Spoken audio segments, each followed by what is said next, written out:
morning, everyone.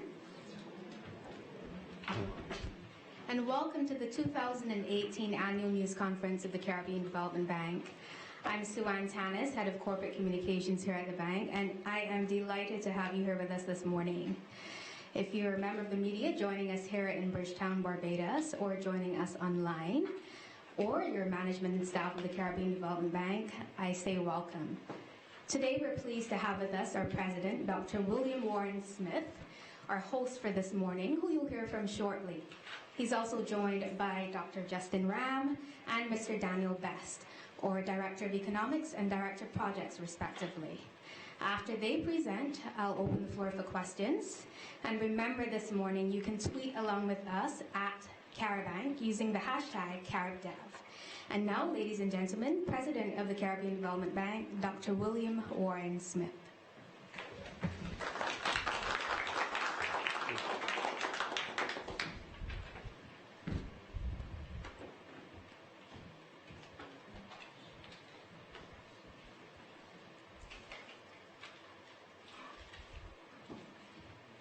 Ladies and gentlemen of the media, good morning and welcome to CDB's annual news conference. Ladies and gentlemen, each year I look forward to this engagement with the regional media in our flagship news event. My fondness for this news conference is simple.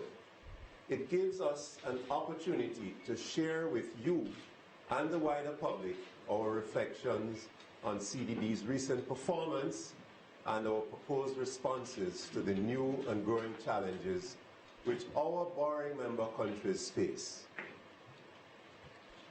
Ladies and gentlemen, I thank each of you for coming here today. I extend a special welcome to all newcomers and hope that this is just the beginning of a long-standing partnership between you, the media, and the Caribbean Development Bank.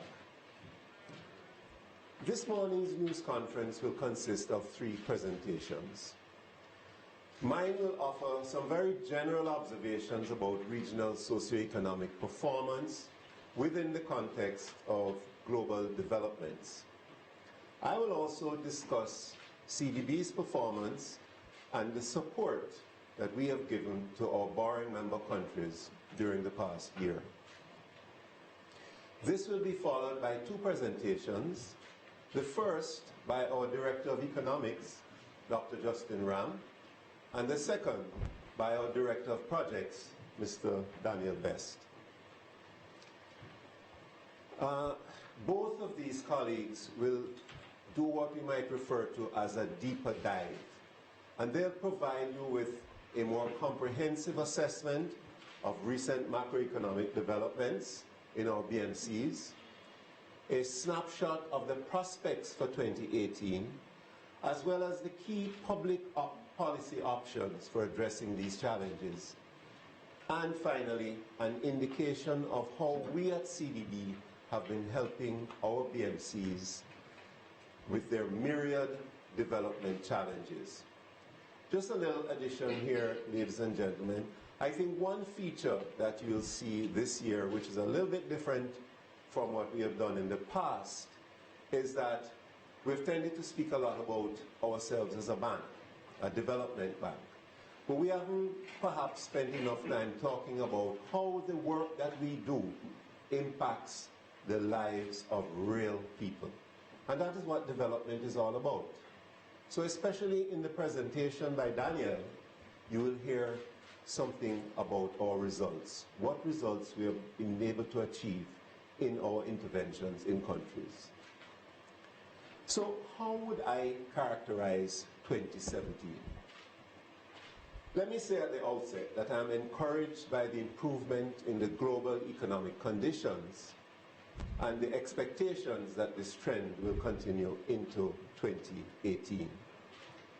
The projected expansion in global output in 2018 is shaped in large part by the stimulus created by recent tax reforms in the United States, rising commodity prices, and the strengthening of the pound sterling, among other factors.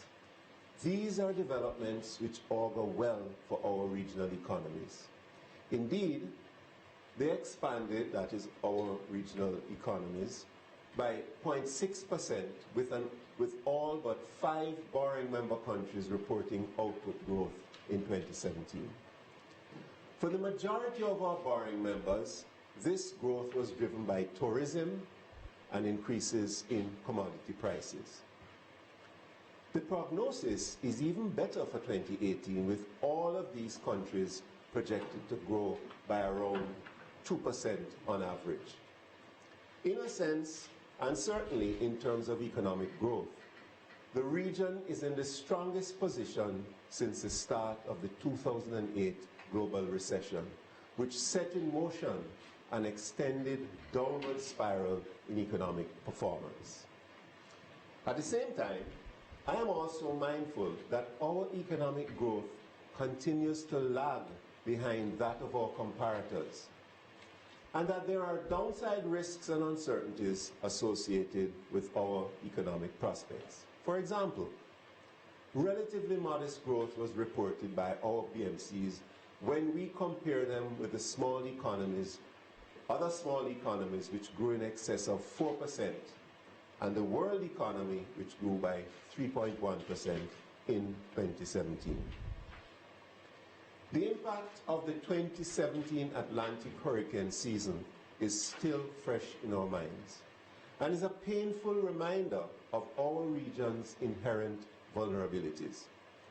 The stories we heard from colleagues, friends, and family have suggested that the people of Anguilla, of Antigua and Barbuda, the British Virgin Islands, Dominica, and the Turks and Caicos Islands experienced great mental and physical trauma. This, combined with the loss of life and the infrastructural destruction, might best be described as a setback for our region. We live in a geographic zone which is ranked as the second highest in terms of climate vulnerability and faces a future that is characterized by more intense and destructive meteorological systems.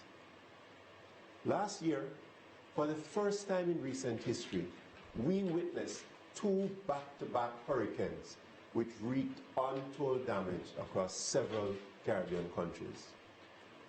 Hurricanes Irma and Maria caused damage estimated at 225% of GDP in Dominica, more than 300% in the British Virgin Islands, and significant loss of life. In Antigua and Barbuda, the losses amounted to an estimated 10% of GDP, with 95% of buildings, 95%, ladies and gentlemen, buildings destroyed in Barbuda. The hurricanes claimed way too many lives and caused untold damage to critical infrastructure in the UK overseas territories. Ladies and gentlemen, I had the opportunity to visit Dominica in the immediate aftermath of the hurricane. And I can tell you the impact on me was significant. I had never experienced anything like that, and I grew up in a country that experienced many a hurricane. So just that visual impact helped give me the resolve, the determination that we are going to use the resources that we have to help the people in these countries to recover and recover quickly. What did any, if not all, of these developments mean for CDB's operations in 2017? And how will it shape our medium-term prospects? Disaster risk management and resilience building took center stage again in CDB's strategic responses to the challenges facing our borrowing members. In recent times, we have been expanding our capacity to assist our countries in the area of disaster management. With the adoption in 2009 of the Disaster Management Strategy and Operational Guidelines, DIMSOG as we like to call it, we have reorganized our operations and we have put in place the appropriate supporting policy framework. After a period of testing in 2017, CDB initiated systematic screening for climate risks in all its investment projects and in its country strategy work. As a consequence, we are now financing infrastructure projects that are more climate resilient. Disaster risk management has been mainstreamed in our operations, in short. We routinely now screen every infrastructure project for climate vulnerability, and as a consequence, we are now financing infrastructure projects that are more climate resilient.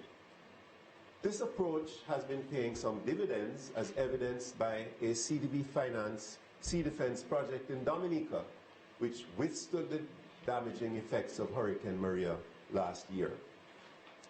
Our emphasis on disaster risk management and climate adaptation, therefore, continue to be very evident in our financing activities as well as in our resource mobilization efforts during 2017.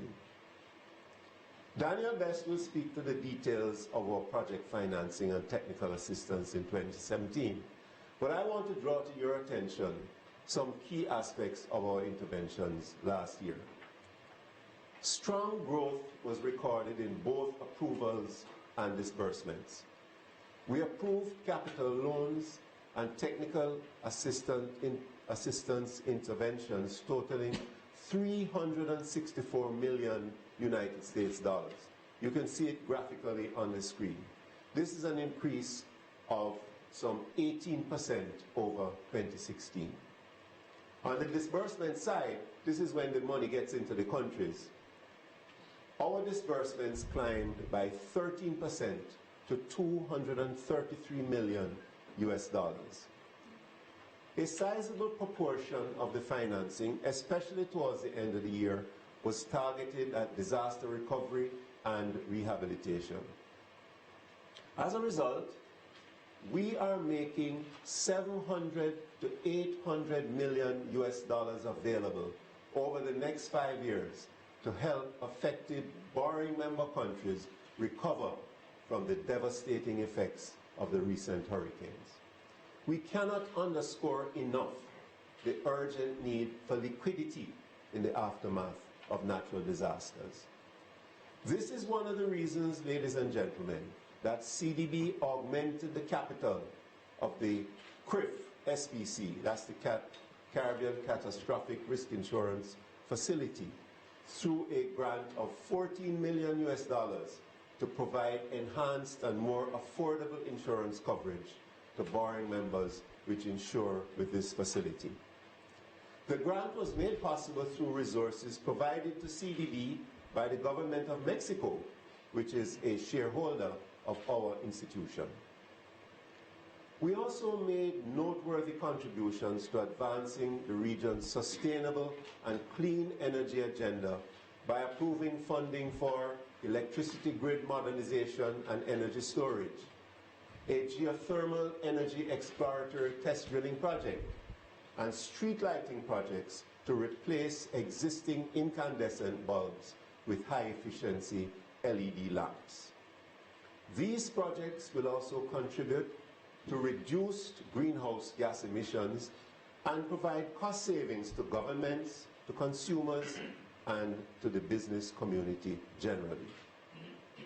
We at the CDB place high value on the role that infrastructure can play in promoting sustainable economic growth rates.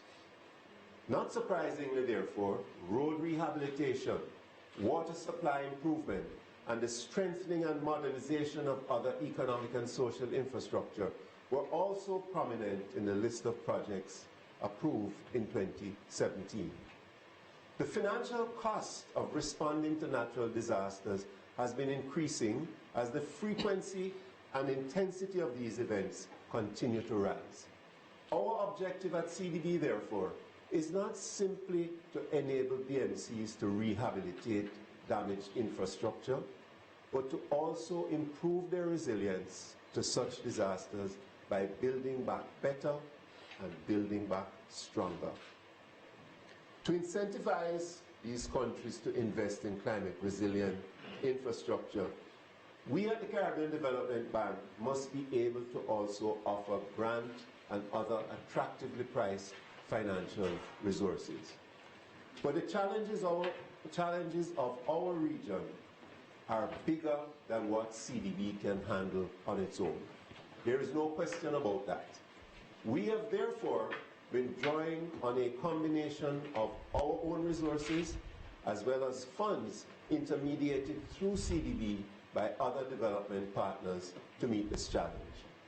I am pleased to report that in 2017 we stepped up our resource mobilization efforts, which led to additional financing in the form of a second climate action line of credit for around $144 million from our long-standing partners, the European Investment Bank, including an estimated $24 million for emergency post-disaster rehabilitation.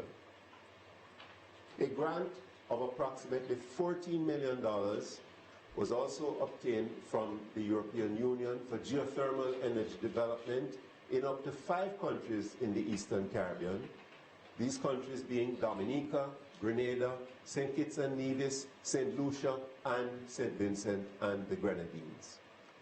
A new $70 million Mexico Infrastructure Fund, which will provide grants to boost regional infrastructure development, is another source of financing that we have been able to attract. The expansion of the United Kingdom Caribbean Infrastructure Partnership Fund includes an additional £28 million, which will assist in the recovery efforts in Antigua and Barbuda and in Dominica. A reconstruction window to administer these funds is being developed, and all arrangements to finalize this commitment will be in place by the end of the first quarter of 2018. I am also pleased to report that implementation of UK SIF is progressing well. Allow me to highlight for you the Essex Valley Agriculture Development Project planned for St. Elizabeth, Jamaica, which has been approved under this program. This is an integrated project to boost agriculture production through improved irrigation systems, enhanced production and marketing facilities, the design and construction of a photovoltaic plant to power the irrigation system, and the completion of a climate vulnerability assessment study. Through its linkages to tourism and agro-industry, this novel project can be both import substituting and export creating. If successfully implemented, the Essex Valley project can serve as a model for designing similar interventions not only across Jamaica, but as well as in other borrowing members. Let me make 2 final points about our operations in 2017. First, we established the Cultural and Creative Industries Innovation Fund, which will support the development of the creative industries in our region by making available grants and technical assistance to governments, business support organizations, and academia that operate in this space. We at the CDB have made an initial contribution of $2.6 million to launch the fund as a pilot intervention.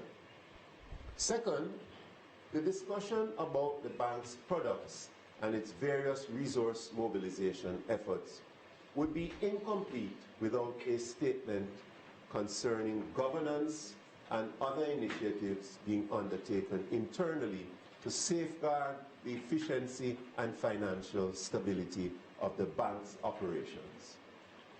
Recently, we received a rating upgrade from Standard & Poor's and an excellent capital market rating from Fitch Ratings. Therefore, we at the CDB now have a unified rating across the 3 major rating agencies, including Moody's Investor Service. This unification serves as testament to the confidence these agencies have in the measures and the reforms undertaken over the past 4 to 5 years to buttress and strengthen CDB's own operations in the wake of the increasing vulnerability of its borrowing members. These measures, ladies and gentlemen, in my judgment, have vindicated the need for sustained improvements in internal governance systems and continuous oversight and management of critical financial indicators such as capital adequacy and liquidity. Despite the setbacks caused by the natural disasters in 2017, our region must get back on track as quickly as possible so that we can meet our commitments to the 2030 Sustainable Development Agenda. The Caribbean has had a long history of bouncing back from natural disasters and other external shocks. That's the story of our lives. So in the events of 2017, we see immense opportunity for our borrowing members to come back stronger and more resilient. We at the CDB remain resolute in our commitment to work with every single borrowing member and to continue to play a leading role in realizing this objective. Ladies and gentlemen, I look forward to your comments and questions following the presentations by Dr. Ram and Mr. Best. I thank you.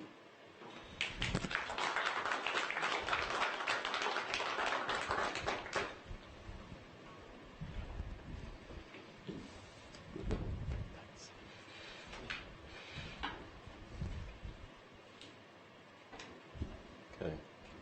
Thank you very much, Dr. Smith. Good morning, ladies and gentlemen, colleagues, journalists, those of you present and certainly viewing online. This morning, I will review the economic performance of the 19 borrowing member countries of the Caribbean Development Bank. But first, I will examine the global picture, including 2017 economic performance and the forecast for 2018. I will also provide you with some insights about the global risks and opportunities as they pertain to the Caribbean. The global economy continued to expand in 2017, and we anticipate that this will continue and accelerate in 2018. As President Smith mentioned, the projected expansion in global output will be shaped in large part by the stimulus created by tax reforms that were recently passed in the United States. Now, although the reforms were likely to lead to increased output in 2018, there are medium-term risks associated with larger fiscal deficits in America due to these tax cuts. So as a whole, GDP growth in advanced economies is forecast to remain at 2.3%, the same level that it was in 2017. Latin America and the Caribbean region is likely to strengthen as a result of increases in commodity prices and a boost from a stronger Brazilian economy, as well as reforms in Argentina. However, the global outlook is shaped by some uncertainty. The downside risks include US policy on trade, the well too often known geopolitical risk, Brexit uncertainty, a weakening US dollar, and recent stock market volatility. I should add that the recent stock market volatility that we saw earlier this week is in some part due to funds that were themselves betting against volatility. Other notable risks for us in the Caribbean include the threat associated with environmental hazards and the loss of correspondent banking relationships, although this has retracted somewhat recently. On the other hand, opportunities emerge for some BMCs due to rising commodity prices, the short-term benefits of US stimulus, and a strengthening pound. So our region is also poised to take advantage of increased output in Brazil and as well as advances in technology. So let me turn to how did the Caribbean perform in 2017. Now, most of our BMCs grew in 2017. Grenada had the highest growth rate of 4.5%. It is a figure that that country should be particularly proud of, since this growth rate shows that reforms do bear fruit.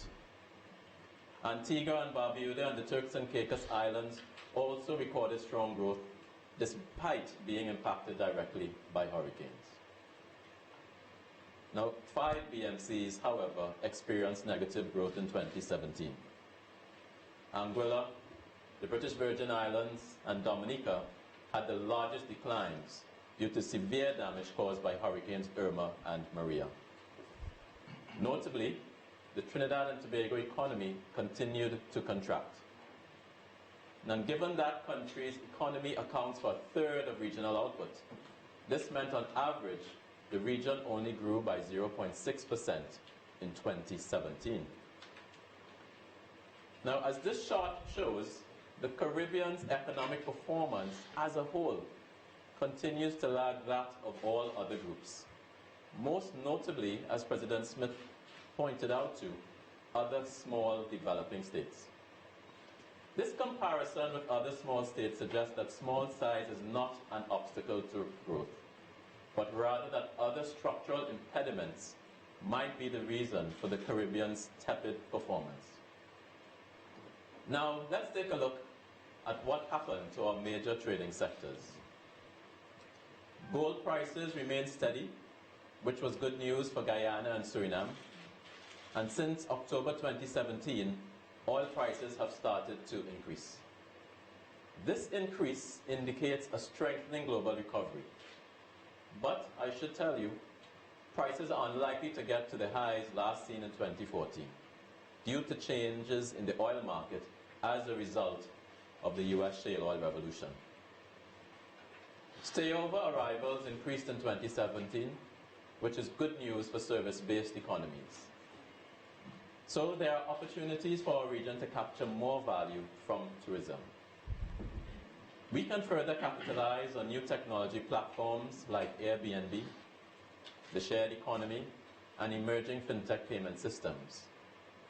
Within our region, we must make efforts to better understand the millennial tourist and traveler and be creative in designing campaigns and strategies to get them to our region. Let us now turn to unemployment. On average, BMCs for which data are available face double-digit unemployment rates. Although still high, there were notable improvements. So, for example, unemployment in Grenada and St. Lucia has fallen by about 5 percentage points since 2014. However, joblessness remains too high for our young people. Youth unemployment is as high as 40% in our borrowing member countries. I now want to shift and take a look at the ease of doing business in the Caribbean. This chart indicates that it is still too difficult to do business in the region, and that the Caribbean is still uncompetitive in many indicators. A smaller circumference means improved competitiveness. And research suggests that if BMCs implement reforms, GDP could increase by as much as 0.15% for an improvement in just one reform. Let us turn quickly to the government's accounts. Government debt in BMCs is trending downwards. We commend Anguilla, Grenada, Jamaica, St. Vincent and the Grenadines, and Suriname for their fiscal effort applied over the last year. If the debt ratio is to trend closer to the benchmark of 60%, then fiscal balances will need to be improved. Improving fiscal balances can also have a positive impact on foreign exchange reserves. Now, focusing on this chart, two of our BMCs, the Bahamas and Barbados, report foreign exchange reserves below the 3-month import cover threshold. For countries with fixed exchange rates, policymakers must monitor domestic inflation and competitiveness. In countries with floating exchange rates, there is need for greater flexibility. Drawing down reserves to maintain artificially high rates is unsustainable. Export competitiveness is critical to building reserves, and the real exchange rate is an important determinant of competitiveness. So, what do we at the Caribbean Development Bank expect in 2018? Considering the risks that were mentioned previously, we anticipate that the economies of all BMCs will grow in 2018. We expect the regional economy to grow by 2% compared with the 0.6% in 2017. This will be driven mainly by the return to growth in Trinidad and Tobago and a 2.3% uptick in Jamaica, which accounts for about a fifth of regional GDP. The highest growth rates are projected for Anguilla and Dominica as they rebuild from the damage caused by the 2017 hurricanes. Antigua and Barbuda and the Turks and Caicos Islands are also expected to have strong growth. Now, let me turn to policy, some policy prescriptions. What will it take to shape a more resilient Caribbean economy? Our region's challenges might best be characterized within 4 quadrants. The first, macroeconomic. On average, we face very low growth and high debt, exacerbated by external and environmental shocks. 2, low productivity and competitiveness. It is difficult and costly to do business in the region. 3, poor human development. High unemployment, particularly among the youth, further fuels crime and insecurity. There's also a labor skills mismatch within the labor market. 4, environmental vulnerability.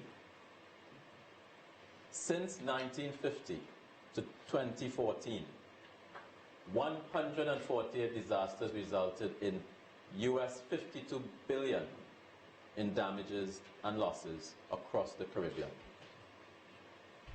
So any blueprint for building resilience in the Caribbean must take into account all of the pillars identified in the 4 quadrants. In addition, we must ensure that we consider regional integration and gender equality cross-cutting themes that support and reinforce the 4 elements. It is important that we build resilience in all 4 areas, which are interconnected. So how do we do this? At the macroeconomic level, this means implementing fiscal rules that encourage savings and debt sustainability. At the human development level, if we have effective fiscal rules, then governments will also have more resources available to dedicate to social interventions, and I should say targeted to those who need it the most. We must also ensure that all children have access to good quality education so that they can function in the labor market. Turning to productivity and competitiveness, countries must implement business-friendly reforms that encourage the private sector to become the engine of growth and provide opportunities for our young people when they leave school. Increased use of public-private partnerships can lead to improved delivery of public goods and services. And on environmental preparedness, strict enforcement of building codes, adequate insurance coverage through, as Dr. Smith mentioned, the CRIF SPC, the development of indemnity insurance markets, and the establishment of microcredit facilities to help micro, small, and medium-sized enterprises recover after natural disasters. In addition to the 4 pillars, 2 cross-cutting themes, gender equality and regional integration, I re-emphasize here, could improve the overall resilience outcomes for our board member countries. So as I close, the good news is the expectation that all of our board member countries are forecast to grow in 2018. I have also highlighted the challenges facing the region, but these challenges are not insurmountable. There are in fact opportunities to build sustainable and inclusive economies if we focus on building resilience, Doing this will ensure that all households are resilient. So as we focus on the urgent task of rebuilding, let us remember the importance of securing sustainable and lasting economic well-being for all persons who call this beautiful region their home. Ladies and gentlemen, I thank you. I now hand you over to Mr. Daniel Best.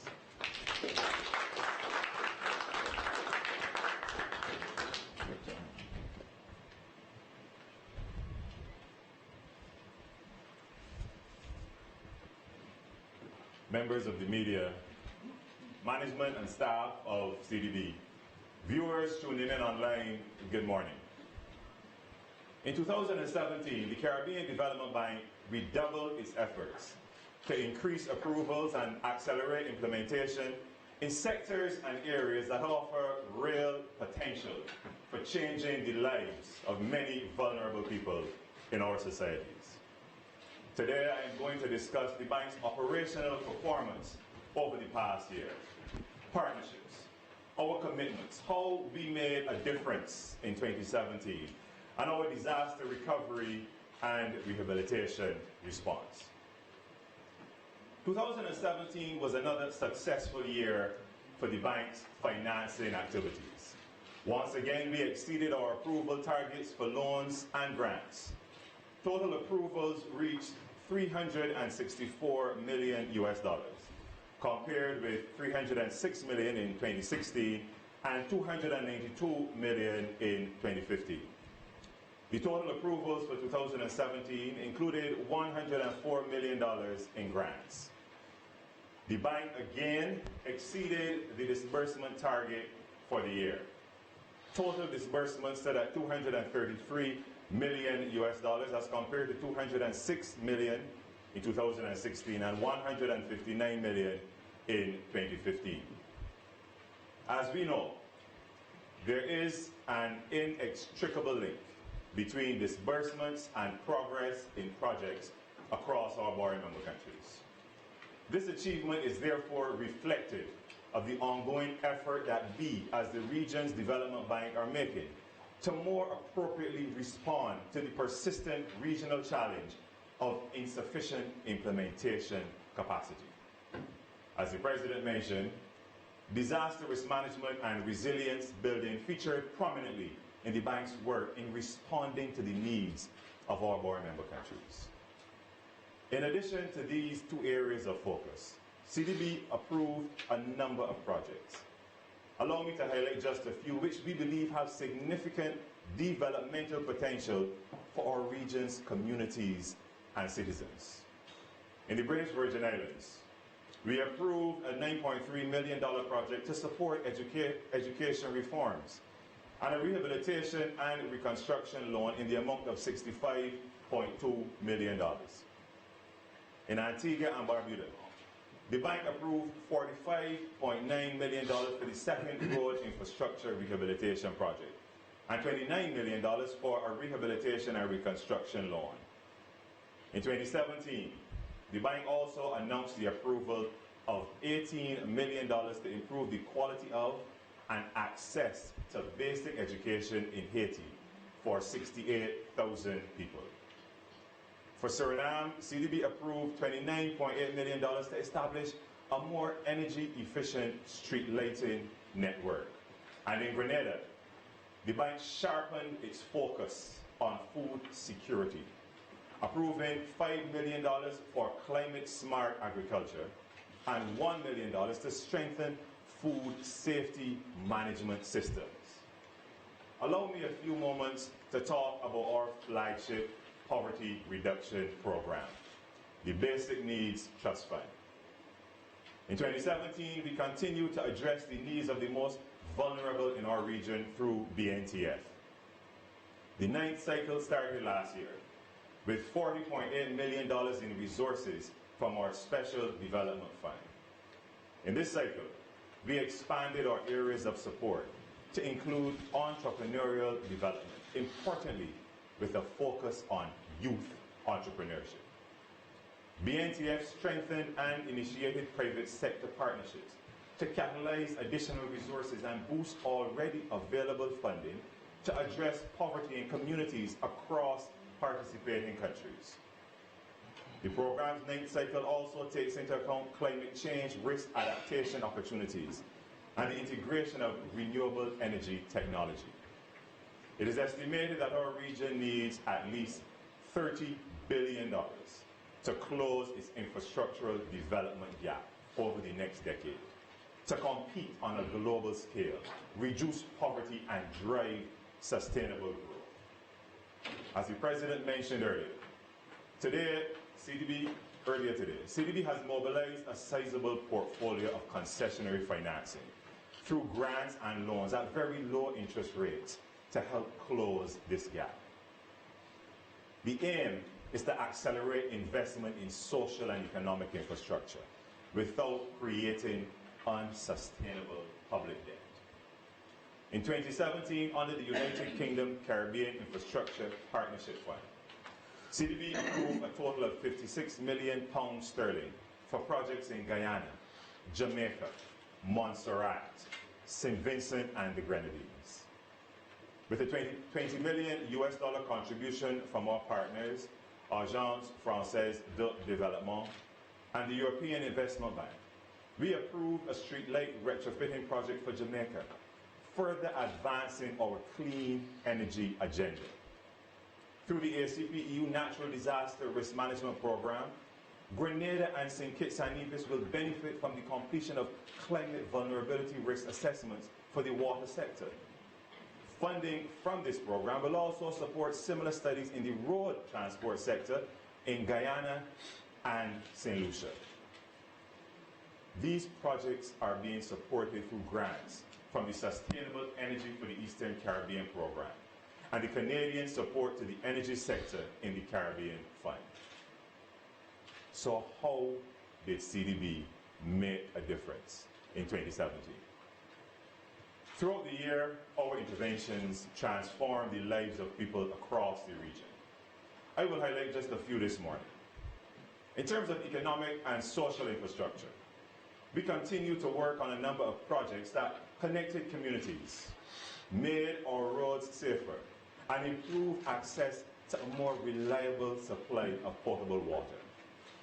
Already, the $39 million Fifth Road project in Belize, which will link the international airport to Belize City, is changing lives. Every day, 20,000 people are using the first section of road opened from the airport to Haulover Bridge. In 2017, road safety infrastructure upgrades were completed on 80 kilometers of roadway in Belize. These improvements included enhanced signage and road markings, access for people with disabilities, and the creation of bicycle paths. Through a comprehensive education program, 10,600 people were trained in road safety practices, most of them youth. We estimate that this combined effort has resulted in the avoidance of approximately 100 road fatalities. In Grenada, the refurbishment of the Marketing and National Importing Board's pack house was completed through CDB funding. The upgrade has resulted in an increase in the export of agricultural produce and is having a transformational impact on the 2,000 farmers who sell their produce through the facility. In Guyana, the $44 million Fourth Road project, now nearing completion, has upgraded 31 kilometers of road in West Coast Demerara. The upgrade included a wider road corridor, improved drainage, and new pedestrian and bicycle lanes as a road safety feature. This is a first for Guyana and is already being utilized by pedestrians and cyclists alike. Through an investment of $8 million, nearly 6,000 households in Nevis now have access to an adequate and reliable potable water supply. By the end of 2017, 6 water storage tanks were installed across the island, along with 3 pumping stations and 30 kilometers of pipelines for water distribution, all provided through this project. In the Bahamas, CDB provided $42 million to improve the reliability, quality of, and access to the water supply system serving communities on New Providence and 6 family islands. Approximately 1,200 households now have access to improved water supply. Earlier I mentioned that we have embarked on a new cycle of BNTF. Last year, with our partners in 10 participating countries, 152 projects were completed. Here is a snapshot of what we achieved. 36,300 students in 8 countries are now learning in better classrooms and schools and benefiting from enhanced teacher competence. Approximately 23,000 people are now certified at either the National Vocational Qualification or Caribbean Vocational Qualification level across 5 countries, including Grenada, Guyana, Jamaica, St. Kitts and Nevis, and St. Vincent and the Grenadines. 210 teachers were trained mainly in the areas of early childhood development in 5 countries. 6,600 households across 8 countries now have improved access to water and sanitation. And 44,700 in communities across 6 countries have better roads, including farm access roads. Let's shift our attention now to the education sector. In 2017, CDB focused on 3 areas in the education sector. First, we supported the development of the CARICOM Human Resource Development Strategy and created a regional framework of action and results for mathematics education. Secondly, we invested in the improvement of skills for competitiveness. The bank completed a state-of-the-art technical and vocational education and training center in Jacmel, Haiti, and upgraded facilities for Tibet in Jamaica. Thirdly, we addressed the issue of instructional effectiveness and instructional leadership capacity. In Antigua and Barbuda, 488 teachers and school administrators benefited from training to enhance learning outcomes for students. We know that the micro, small, and medium enterprise sector plays an important role in Caribbean development, accounting for between 60 and 70% of gross domestic product, and for approximately 50% of employment. The bank is channeling most of its support to the private sector through MSMEs, which account for 70 to 85% of all private enterprises. In 2017, CDB provided credit valued at $5 million to 115 MSMEs. We help MSMEs in 8 BMCs to access regional and international markets through trade missions, market research, export development strategy, and food safety training and certification. And we launched the Public-Private Partnership Toolkit. This online tool is already offering guidance and practical assistance to BMCs in successfully preparing and managing PPP projects. As I prepare to close, I will quickly speak about CDB's response to the 2017 Atlantic hurricane season. As at the end of 2017, the bank had approved $104 million in rehabilitation and reconstruction loans, immediate response loans, and emergency relief grants. They will benefit approximately 134,000 people in Anguilla, Antigua and Barbuda, and BVI who were affected and displaced by Hurricanes Irma and Maria. Such cataclysmic weather events are the new normal for our region. This is why our interventions in economic and social infrastructure are rooted in climate resilience. The impact of these storms was not just infrastructural, however, but social and psychological. It is difficult to quantify the full effects of the loss of life, separation of families, or the disruption of livelihoods. For the first time, the bank has incorporated community resilience and psychosocial support services in its recovery programming. Looking ahead to 2018, we will deliver on our commitment to fast-track the implementation of rehabilitation and reconstruction projects by placing greater emphasis on the supervision of projects. This year, we will begin to implement and approve implement approved road and maritime infrastructure projects in Antigua and Barbuda, BVI, Dominica, Guyana, and Montserrat. The bank will continue to advance energy efficiency and renewable energy initiatives across our board member countries.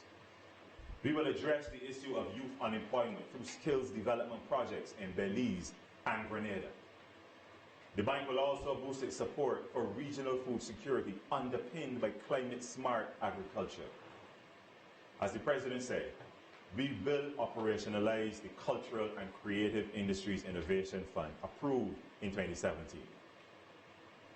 These projects demonstrate our unwavering commitment to being more responsive to the needs of our BMCs. This morning, we have heard the bank's plans for delivering strong results for Caribbean communities, strengthening our region's resilience, building back better, and putting our countries on a sustainable development path. This path will not be without challenges, but the Caribbean Development Bank remains committed to partnering with our board member countries to make extreme poverty in our region a thing of the past. Ladies and gentlemen, I thank you.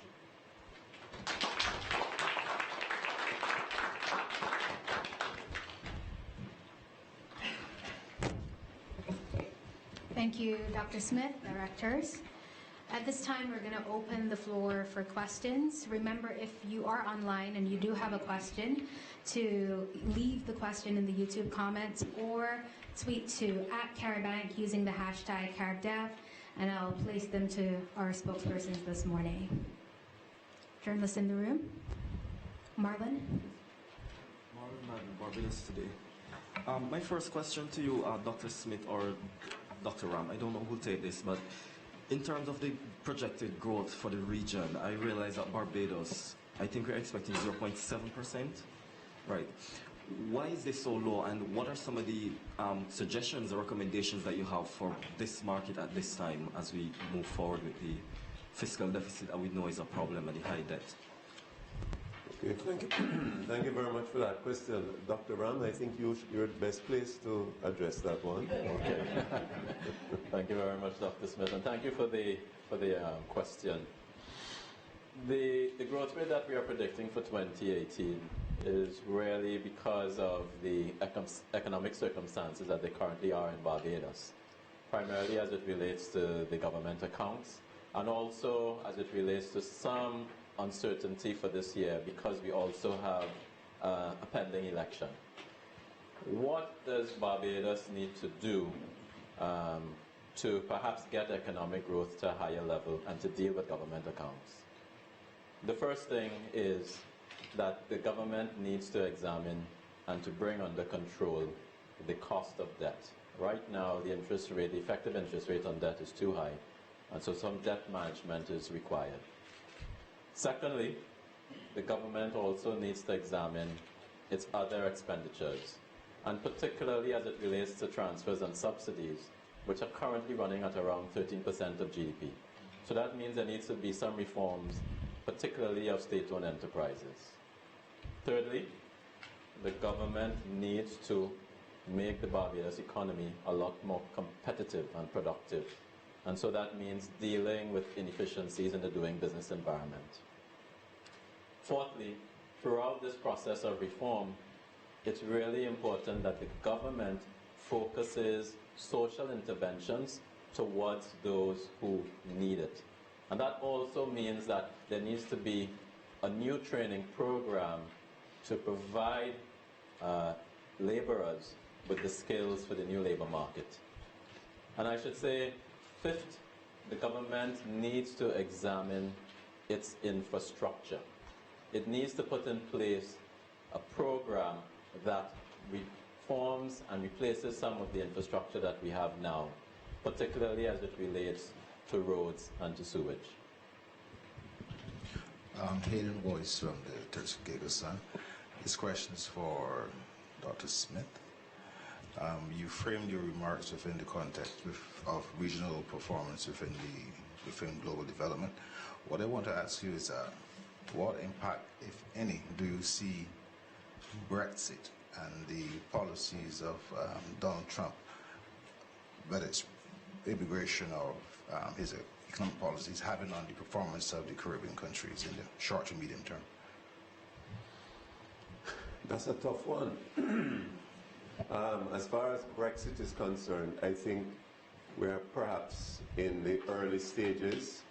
It's not abundantly clear how that development will affect the Caribbean. I suppose it has a lot to do with what ultimately emerges from the negotiations that are currently underway between the United Kingdom government and the European Union.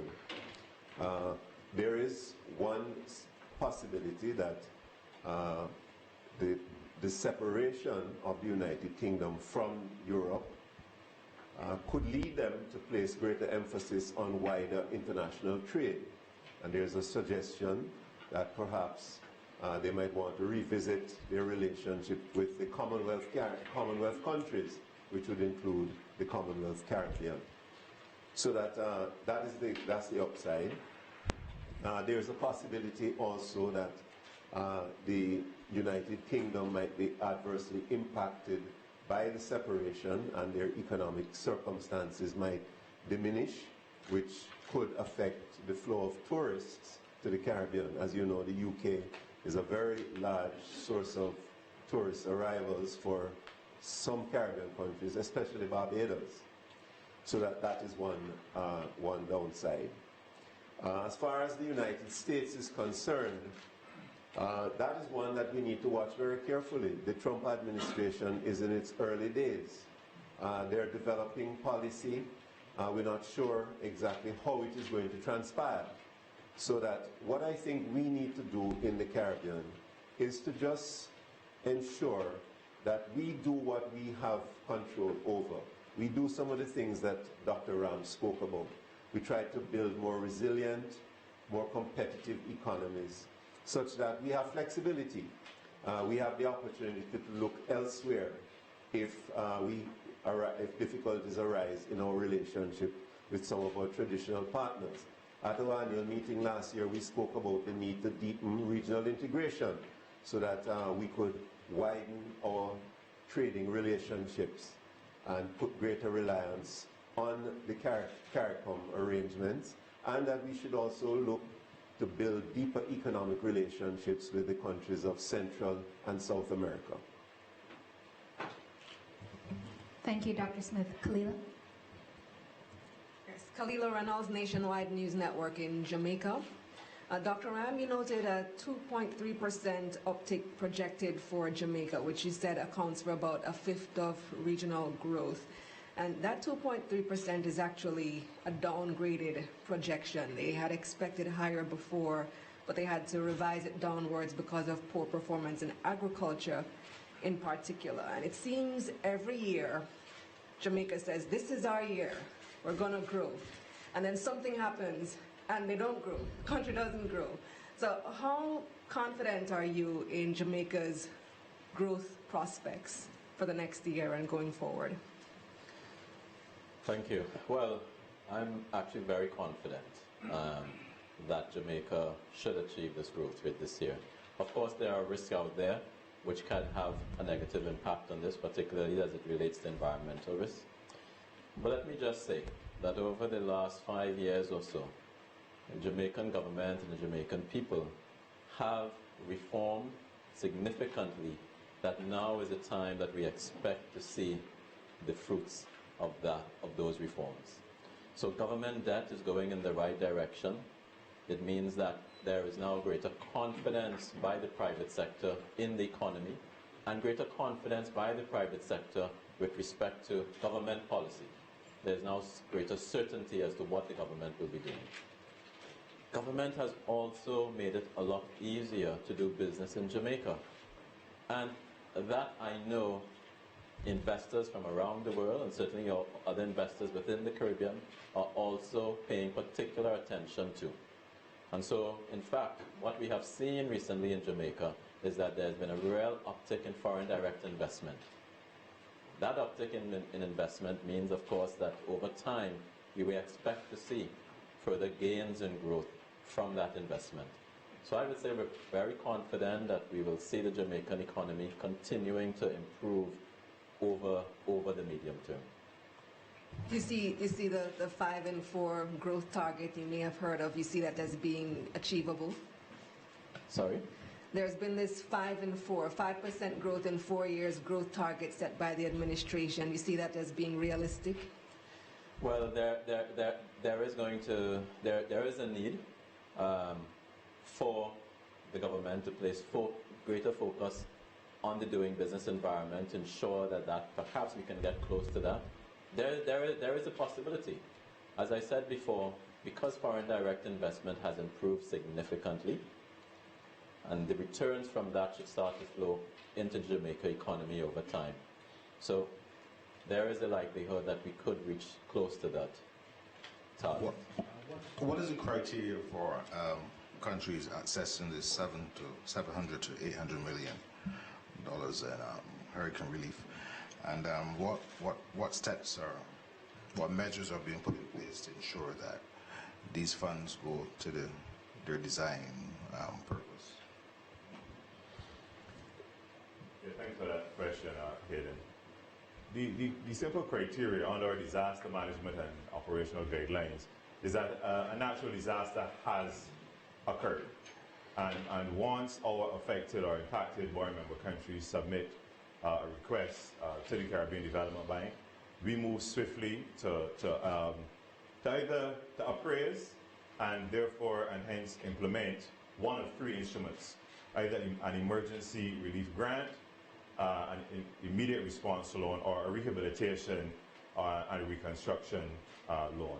So we would assess the damage together with our other multilateral partners, such as the World Bank and ADB, through post-disaster needs assessment and design and intervention together with the impacted country that responds appropriately to the recovery effort.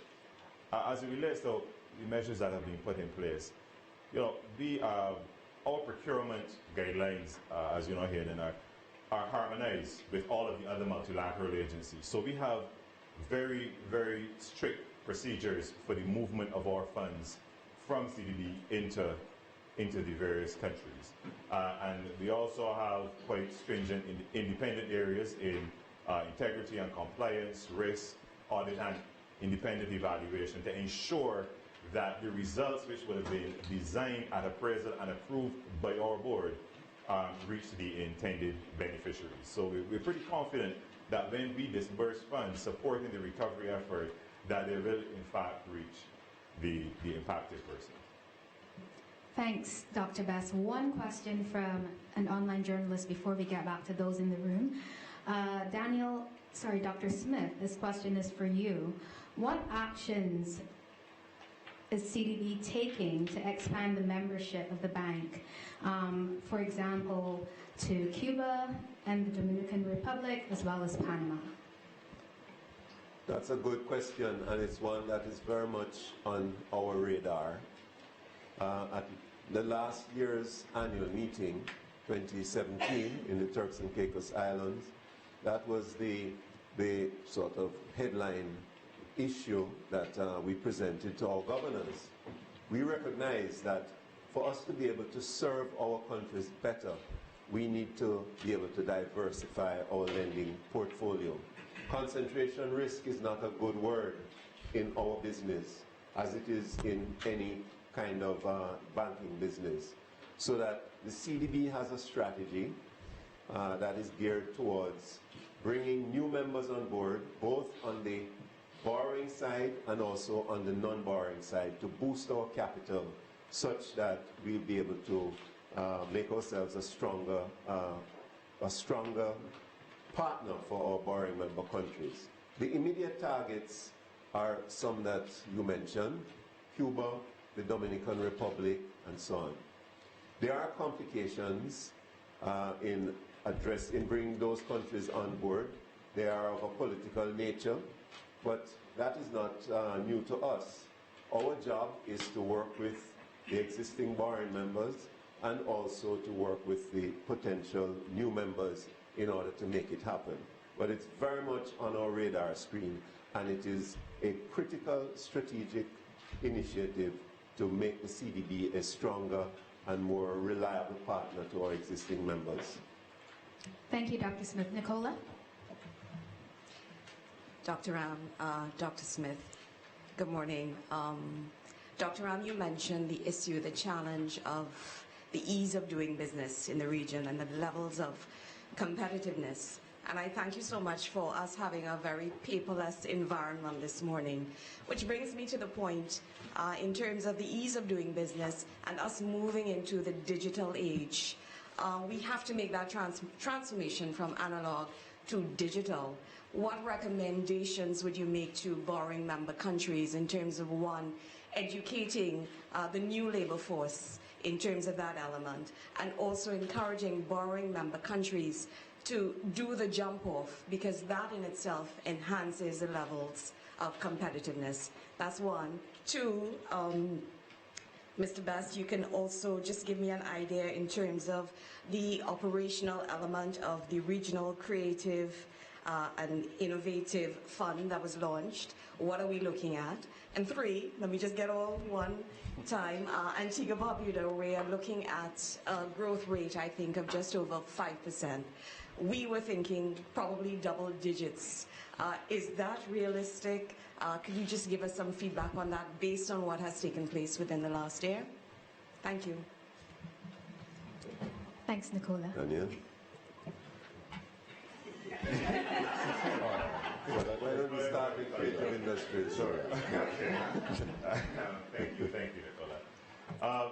The NUSIF, the Cultural Industries and Innovation Fund, will tackle environmental constraints within the cultural industries in our sector by providing technical assistance and institutional strengthening to many of the agencies that deal with the creative industries across our bar member countries. So that is one aspect of it.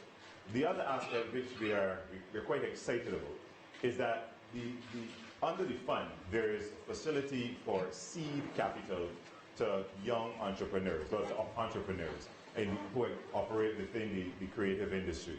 So we have a steering committee, we have a project coordinator who's coming on board, and once these young entrepreneurs submit their ideas for advancing their projects within the creative space, they are eligible to receive, they would be eligible, of course, once it passes the criteria, to receive funding for widening and expanding growth within the creative space. So we're essentially approaching this from multiple fronts within the cultural and creative industries.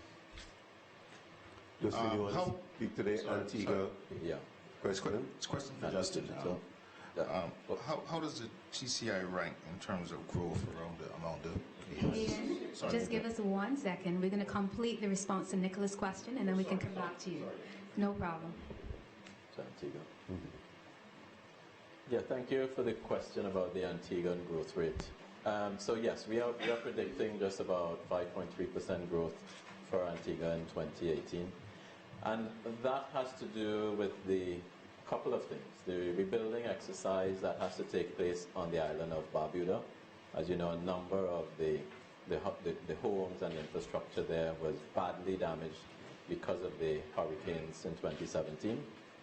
Secondly, Antigua and Barbuda will also be engaged in some infrastructural rehabilitation also on the main island of Antigua. Now, there are some challenges for Antigua and Barbuda, and that relates primarily to government fiscal accounts. The government must pay some attention to that, and also to the point that you made about trying to improve the overall level of competitiveness. I think if governments in the region focus on some of these issues, then we can expect to see much higher growth rates. But a 5% growth rate is quite high. Sorry, if we could come to the initial question of digital. Yeah. I could also. Yeah?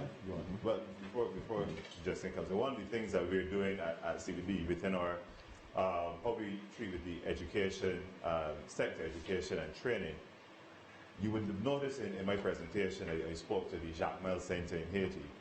and the shared facility on the UTEC campus in Jamaica, the TFET facility. What we've incorporated in these projects is state-of-the-art laboratories and classrooms.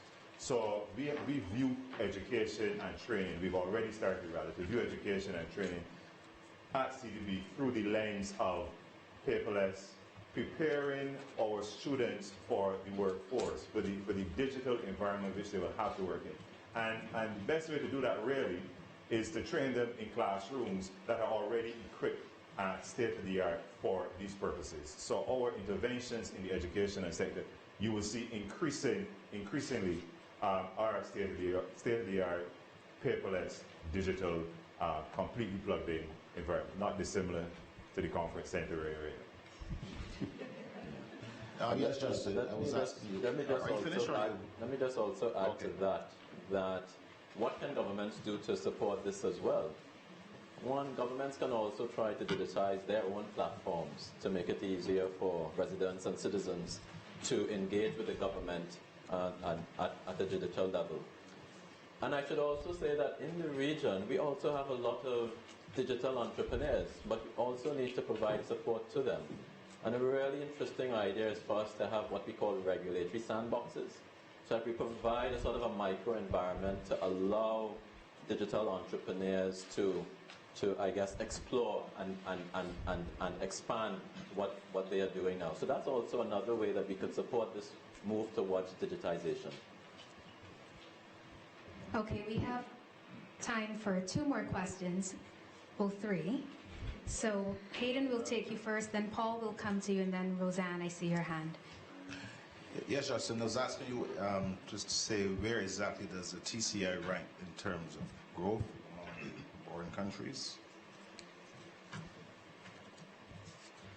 Okay, so could you quantify the growth? Could you say by how much? So TCI in 2018, we're expecting a growth rate of about 3.4%. How did it perform last year?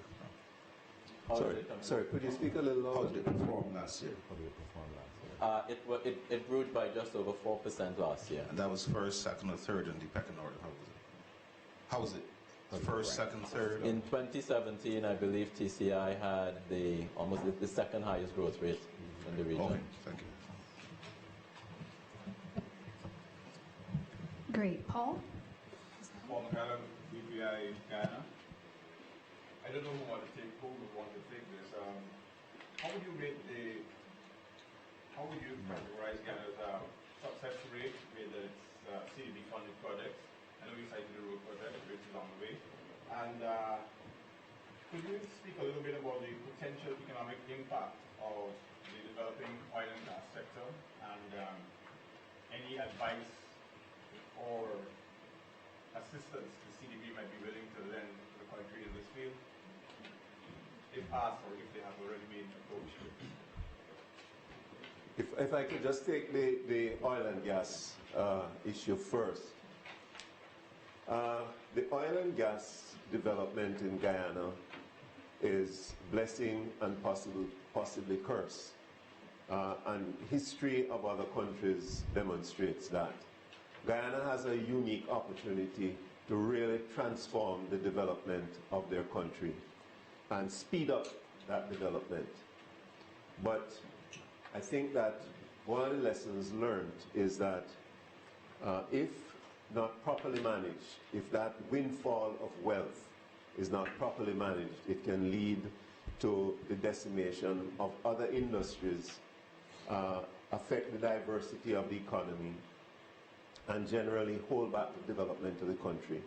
One of the things that we have suggested to the government of Guyana is to learn from the mistakes of others and to very early on establish some kind of a wealth fund, a heritage fund, which could be the repository of some of that windfall so that it could be used for other purposes and for other generations of Guyanese. So that we have indicated our willingness to finance the work on the development of such an initiative. Yeah. You wanted to add on the project side, Daniel? Yeah, on the project side, as you will have seen during the presentation, we were able to complete the fourth road project, and the benefits are already being realized in country. What I would say, however, Guyana not dissimilar to many of our board member countries, and to operate within this region, we face similar implementation capacity issues. And it's not necessarily an indictment on the country, but really it speaks to the fact that many of the good actors within the public service in Guyana are challenged with many competing priorities. And what we have committed to do, we've already started discussions with our channels in country, and what we've committed to do is to work very closely with Guyana to seek to improve their implementation capacity efforts, provide institutional strengthening support there, but also internally look at how we as CDB, how much further we can go to guide our countries through the various implementation crises that they have. So, we have a fantastic relationship with Guyana, with all of the persons we deal with there.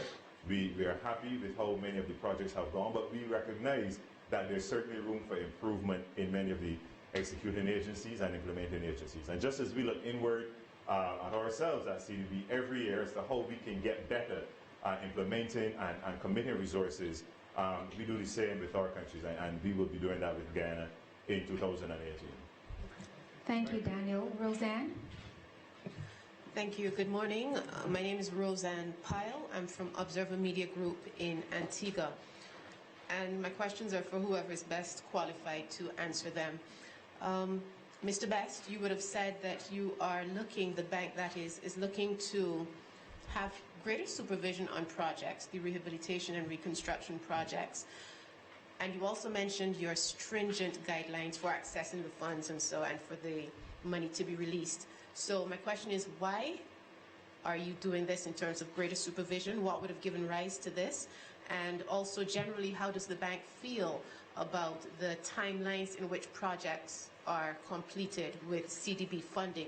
The other question is about cryptocurrency. Venezuela is pressing ahead with launching its own cryptocurrency. It's invited the OECS, ALBA member countries to join it in the venture. What advice does the bank have for moving ahead with such an initiative?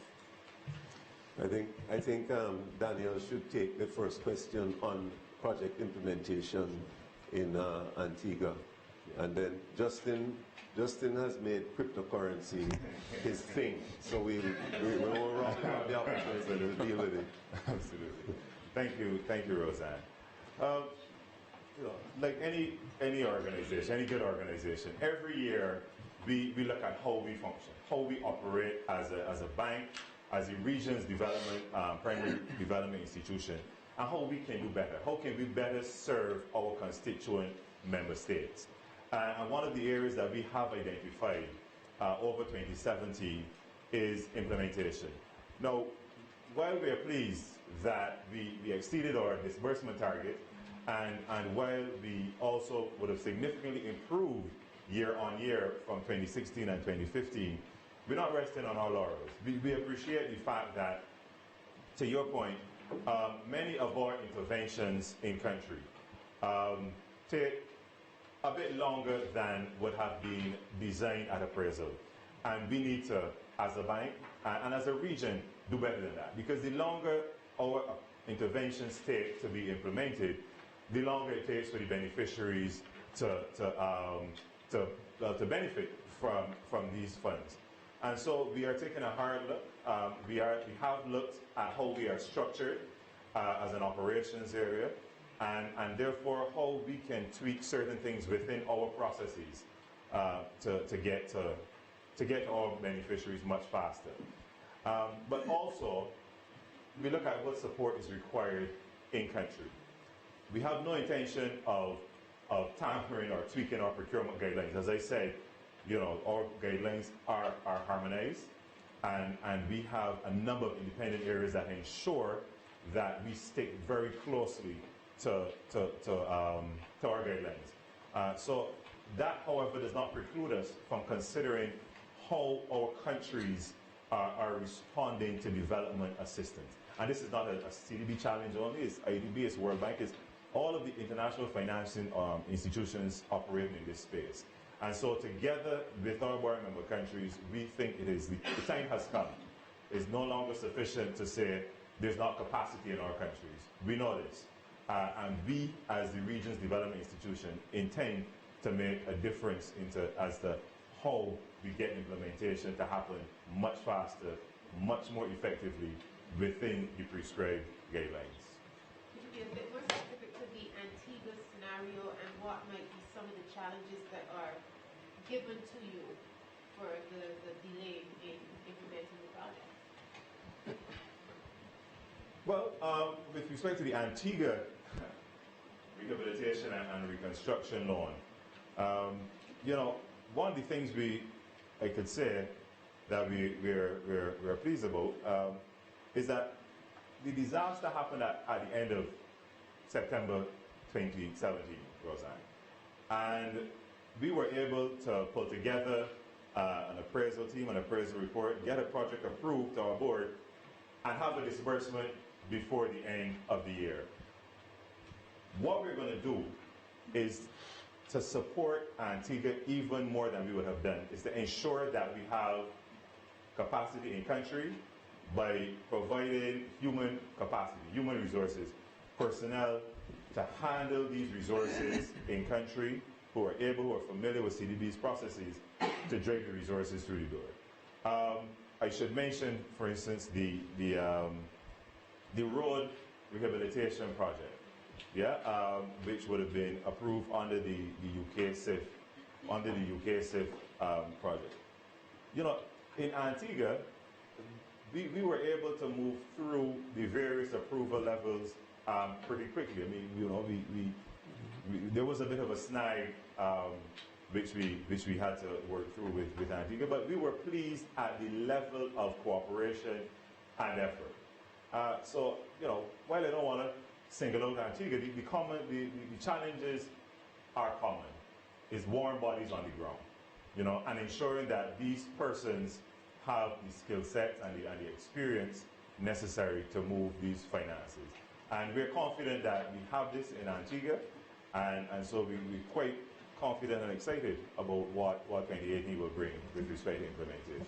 Thank you, Daniel. Justin, part on cryptocurrencies. Okay. I should say the discussion around cryptocurrency should really be broken up into two components. There, of course, is cryptocurrency, and you would have heard a lot about Bitcoin and Ethereum, that's in the market. But I think for us in the region, the real game changer is the underlying technology, which is the blockchain technology, which can be used for transactions, not only as it relates to the transfer of money, but it can also be used for other types of transactions, for example, land deeds and other legal transactions as well. So I think for us in the Caribbean, we should be more focused on how we could utilize the blockchain technology to perhaps digitize some of our transactions. Just coming back to that earlier point about how do we move towards a much more greater use of a digital type of economy and being prepared for that. So I think for us in the Caribbean, our focus should really be on the blockchain technology and seeing how we could utilize that technology for the digitization of perhaps transactions that we currently have now within our economies.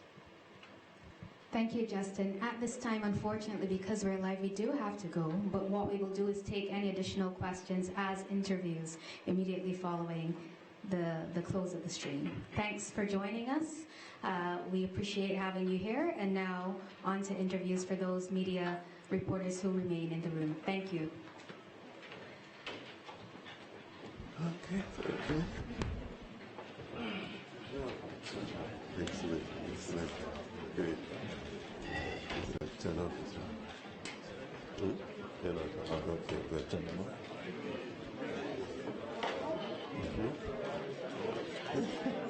Yeah, excellent job.